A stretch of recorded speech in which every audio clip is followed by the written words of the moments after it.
Yeah, apparently nobody's ever taken a picture of what 87,000 pounds of food looks like. Well, shit, dude. There's our breakout into the internet. That's how we do it. That's we only need 80,000. We just gotta find 90 grand worth of food. 90,000 pounds worth of food, and we'll be fine.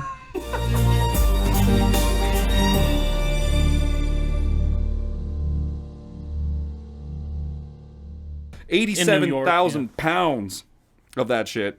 God damn. All right. If you don't know what we're talking about, that's okay, because it's kind of random anyways. 307 Reacts. I'm Matt. That's Chris. Yo. You guys turned out for Oliver Anthony. Apparently all over the world you guys turned out. Or maybe Oliver Anthony turned out for us. I don't know what the exact situation is. Regardless, the man is he's generating some popularity, and we're all for it. He's totally independent. If you don't know who I'm talking about, you've probably been living under a rock for the last few weeks, because he's kind of the forefront of everything right now. He beat out Taylor Swift in the Billboard Top 100. Yeah. Which is like unbelievable for an independent dude just from Tennessee or wherever he's from, Virginia. Yeah. So anyways, on the screen, we figure why not keep it going. We've got I Want to Go Home. I don't know if this is a newly released one. It is a newly released. It's a new one. Okay, cool. I know you guys have told us, a bunch of you guys told us in the last video. His other stuff. He's got older stuff. He's got plenty of other music, and that stuff's on the list. We'll get around to it. We figure we might as well put it on the channel, right? So we'll just go one at a time, and since this one's new and it's relevant, why not get to that one? Yeah. So with that, anything? You got anything? Have you seen this yet? Fuck it, dude. Let's go. I've heard it. It's come across Pandora at the shop. We hit our 30,000 subscriber mark thanks to his first video, and thanks to you guys for turning out and watching that. So thank you very much for that. Let's keep it going. Hit that subscribe button. We're technically on the road to 50K this year, but we had to set our expectation back a little bit before we knew this was going to happen, and then all of a sudden it was like pop, pop, pop, pop, and we popped off really quick. So 50K. So if you want to hit that subscribe button, that's all we're asking for. Let's go. If it weren't for my old dogs and the good Lord, they'd have me strung up in the psych ward. 'Cause every day living in this new world is one too many days to me. Son, we're on the brink of the next world war, and I don't think nobody's praying no more. And I ain't saying I know it for sure. I'm just down on my knees begging the Lord, take me home. I wanna go home. I don't know which road to go. It's been so long. I just know I didn't used to wake up feeling this way, cussing myself every damn day. There's always some kind of bill to pay. People just doing what the rich man say. I wanna go home. Wow. Love that, dude. There's always a bill to pay. Man, if that hadn't been the discussion around this house for the last couple of weeks, holy moly. We got to, and I still feel like I'm in a really, really fortunate position compared to most people. And not in the fact that I feel like I'm better than anybody or anything like that. It's just that a lot of people out there have kids and a full family and like multiple vehicles that are, within the last 10 years or 15 years or whatever it is. And I know most people are making payments on those things. And I know what it costs to feed a kid. And I know what, not even necessarily to feed him, what it costs to keep him healthy, take him to the doctor, take them to school even, schools are getting expensive. What it costs to put clothes on them. Children are super expensive. Houses to put children in, houses that are big enough to have children in are super expensive. And like, I sympathize with every family out there who is going through the shit, living paycheck to paycheck, because that's apparently how America's running right now. It's just paycheck to paycheck. I don't know about other countries. Still come up short. And that's the thing. How are y'all doing that? Like I have it pretty easy around here. Like I have my payments, don't get me wrong. Me and Becca just went through the other night and wrote all of our shit down on, because it was like we need to square up. We need to figure out what the hell's going on and like what our actual budget is. And we finally sat down and did that. And to be honest, we're doing pretty damn good. We do okay. I thought we were buried in a pile of shit, but when you actually write it all down, it comes out and it's like, okay, this is tolerable. We can handle this. I just don't. I mean, I feel like I make good money. I feel like I'm not super careless with my spending. I make good choices with it. I don't understand how people can live in bigger houses and like. I understand people have better paying jobs than I do, but still, you have a better paying job. You have a 3 times bigger house than I do. So I think we're about on the same plane, like you're probably living paycheck to paycheck, worried about the next payment, you know, like something pops up in the mail that's unexpected and you're like, shit, how are we going to cover this, you know, and all of a sudden your budget changes. So I sympathize for that, man. There's always another bill to pay, and I just, it's getting worse and worse, man. The dollar keeps devaluing, and it's just like, prices keep going up and pay keeps going down. So like, and you know, that's a general umbrella statement. Obviously pay is going up and you know, it kind of goes up with inflation, but not at the rate of inflation. And you know, there's a big divide there, and that and the other. Dude, but it's a mess. The boy speaking the truth out here. You know, and just You're popping off. I thought I heard it. Hey, what's up, buddy? Ladies and gentlemen, it's Doobie. He'll be taking a hot seat next week. Yes, he will. Well, fucking hurry up. Okay. We got world boss and shit to do, dog. Oh, shit. Doobie, say hi to everybody on YouTube. Hello, YouTube. There we go. All right. Okay, anyway, right. as I was saying. Anyways, I'm not sure how we'll chop that, but we'll see. But he talks about, like, waking up and cussing himself out. And, like, you know, the biggest thing is the older generations. Well, you know, you work hard and you pay your bills and you can have anything you want and blah, blah, blah. Which, I mean, used to be the case for them. I mean, inflation wasn't as crazy. I was listening to an economist talk about how we're in what they call the silent depression. And what was crazy is during the Depression, if you took what people made compared to what houses cost that day and then, you know, accounted for inflation, and compared it to what we have now, we are in a way worse state than the Depression in the 30s or 20s? Yes, 20s, 30s, that era, yes. We're in way worse shape now than what they were back then. And it becomes really easy to, like, you know, you were raised by all these great people who have great things and, you know, they've done great things and whatever, but their economy was a little bit different. The world worked a little bit different back then than what it does now. And so you sit here and go, I'm working my ass off. I literally have no time for anything. Yeah. And I still have, sometimes I have less than nothing. Yep. Like, how does that happen? Like I said, you come up short and it's like all of a sudden something comes in the mail and you're like, oh, I wasn't expecting that. Yeah. Uh-oh. Yeah. What? So I didn't budget for that. So, like, sometimes your car needs an air compressor in it, and you're like, I didn't budget for that. Uh-oh. Anyways. It's one of those things, like, you wake up and you're kind of in this just, I got to do it all again, and why do I even do it? Like, just, God, just take me home. And it's one of those things of desperation. He's like, dude, I don't want to live for this anymore. And like and there are people who are actually killing themselves over this type of thing. 100%. And it's sad to see. And it's like, you know, he's reaching out to, you know, whether you believe in religion or not. He is a religious guy, and I respect him for that. He's reaching out to God, saying, "Dude, like give me something, or just take me home. Like, give me peace. Like I just don't know what to do anymore, man. Like, I'm doing everything I can, and it's still not enough." That's how I feel, you know? Like, I feel like I'm in that boat, but I still do okay. But, like, I feel for everybody, man. Yeah. The economy is such a crazy place right now. Like, I spent so long looking for a vehicle because partially because I need to find a payment that's going to work for me. You know what I mean? And unfortunately, in the range that I was in, there's like nothing available. So what do? It's like my car is going to fail on me. I can't afford a new one. I need to go to work to pay all these bills that are coming in. Otherwise, the man's going to come knocking on my door. And it's like, yeah, it really puts you in a stressful bind before you know it. I mean, before you even know it, all of a sudden you're backed into this corner, this weird financial depressive corner, and it just, man, it's just so hard to come back from that, especially when the gap keeps getting bigger, man. It's wild. All right, let's go. The rich man say, I want to go home.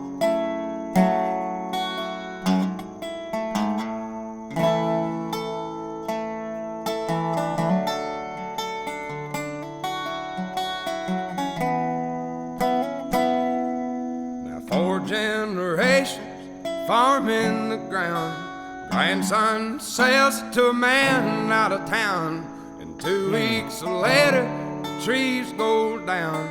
Only got concrete growing around. I wanna go home. I wanna go home. I don't know which road to go. It's been so long. I Just know I didn't used to wake up feeling this way, cussing myself every damn day. People have really gone and lost their way. They all just do what the TV say. I wanna go home.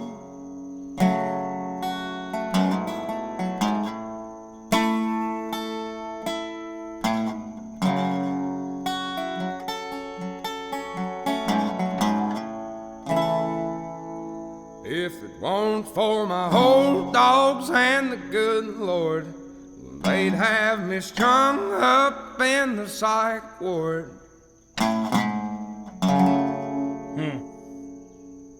And there's them good doggos. He's always got them good old doggos. For what shall it profit a man if he shall gain the whole world and lose his own soul? I believe that's in Psalms or Proverbs. Sure. One of you guys will let us know for sure. Yeah. Yeah, dude, it's that traditional.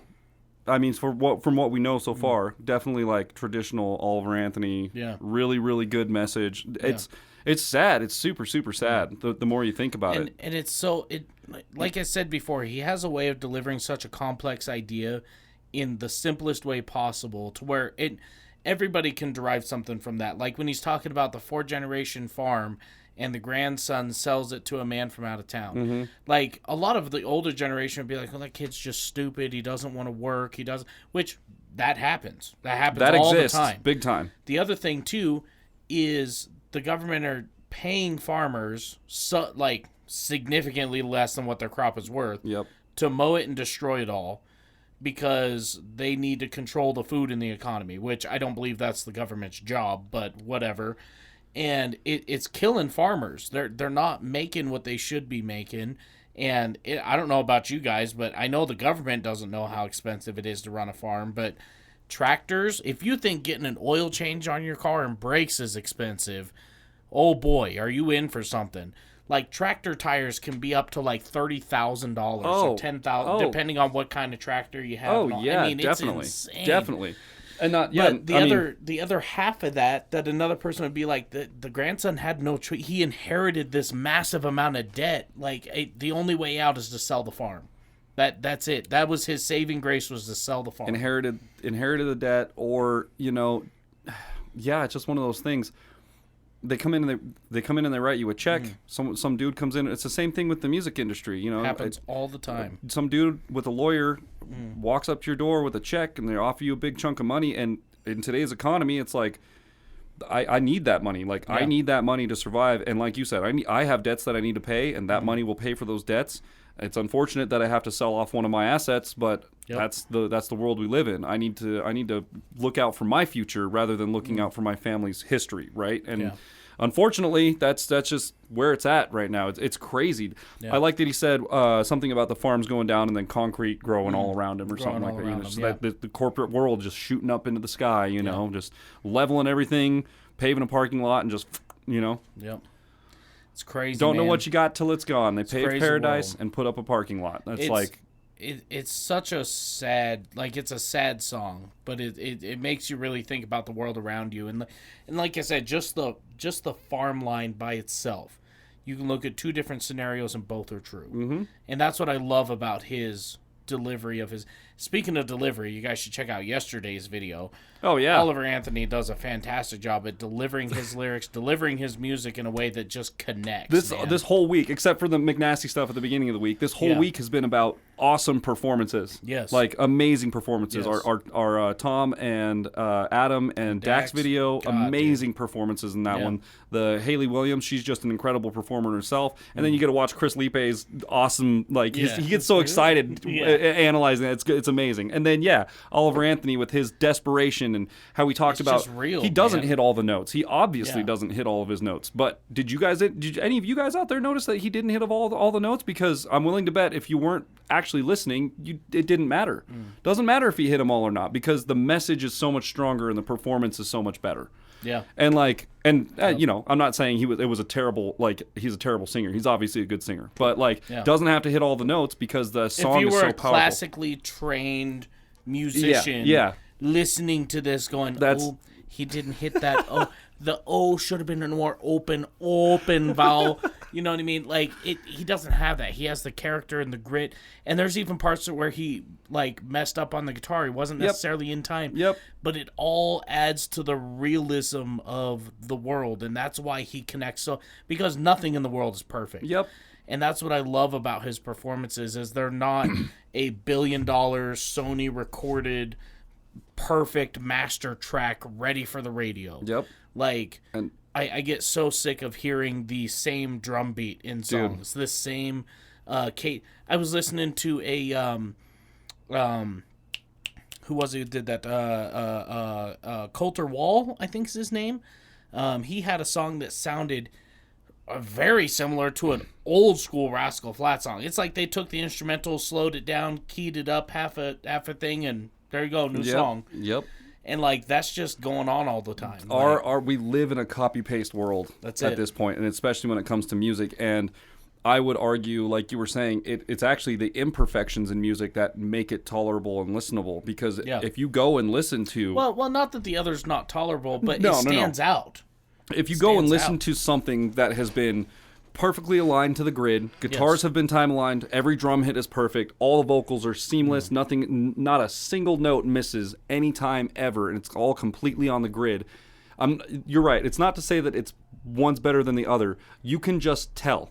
You can tell when it's been done by robots and when it's been done by humans. Just like with anything, right? You can tell when something's been handmade versus when it's been shoved through a machine and the machine pushes it out. Is it a good product? Yep. It does the job. It'll sell to people. It does the thing. You can hang it on the store shelf and people are going to come by and pick up a copy, right? Yep. But is it authentic the way that it needs to be? Again, maybe some companies would argue that the numbers mean more, and that's kind of where you get that divide in the realism of the thing. It's a lot easier to pump out some digital crap and sell it to a bunch of people a lot faster than it is to have a band in for 3 months and find lodging for them and you know, like get all the parts right and spend 2 weeks on a drum track and like do all so yeah, there's a lot that goes into it. I appreciate the subtle imperfections in raw recorded music. Yes. I think it really helps add value to it at the end of the day. So that's just my 2 cents. Amazing. We're gonna keep him on the screen. We're gonna keep Oliver Anthony coming. He's got a catalog of stuff, and we back his message, and it's all independent. And so why wouldn't we have it? That killed me. So, I was just. He thought it was so funny that. You know, he was talking about, they played his song for the Republican presidential debate. Oh, did they? They did. At the very beginning, there was the first question out. They played that song, and they go, what do you think this song means?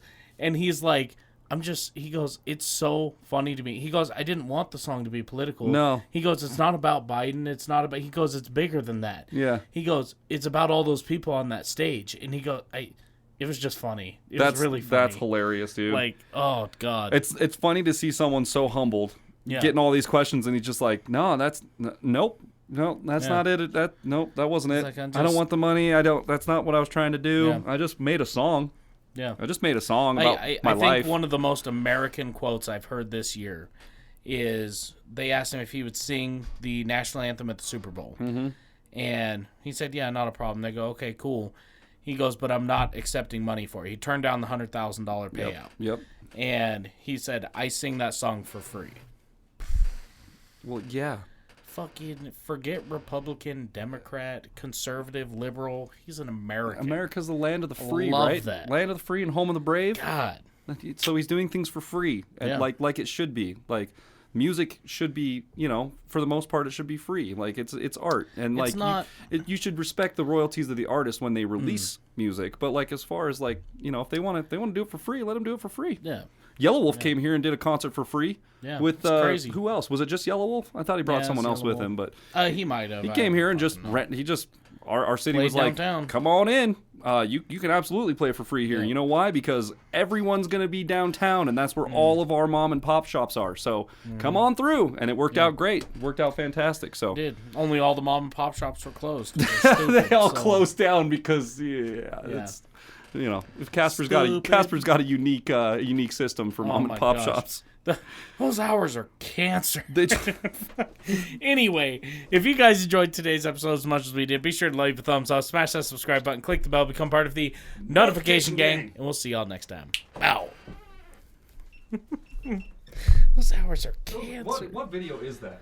That was you on the farmer's market page. Kenna's aunt ran the thing. And she was all like talking shit, dude. This shit was so funny.